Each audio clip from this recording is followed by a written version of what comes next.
Mais tout d'abord, direction Metz, où le musée de la Cour d'Or, situé à quelques pas de la cathédrale, est en pleine rénovation. Une nouvelle entrée est en construction autour d'un élément central, un lustre en acier de plusieurs mètres de diamètre. Inès Lagdiri et Alain Blanquet. C'est la pièce maîtresse de la nouvelle entrée du musée de la Cour d'Or. Un lustre en aluminium très imposant. Il aura fallu 50 mètres d'acier pour le fabriquer. À la tête d'une ferronnerie d'art à Metz-Vallière, Jean-Pierre Hugon est en charge de la confection. Toujours un œil sur le plan de l'architecte, l'équipe de Jean-Pierre Hugon donne vie au dessin.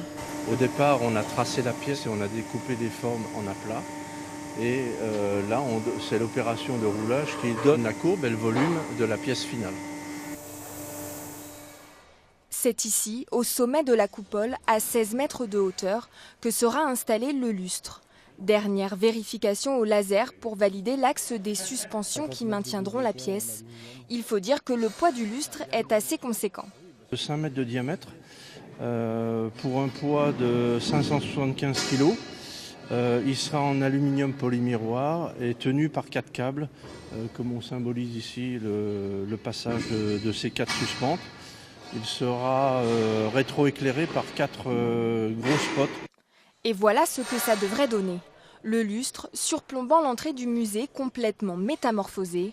L'accès se fera directement au niveau de la rue par l'ancienne chapelle des Petits Carmes. Grâce à une grande baie vitrée et un jeu de transparence, l'idée est d'inviter la ville dans le musée. La nouvelle entrée, entièrement rénovée, devrait accueillir ses premiers visiteurs en février prochain.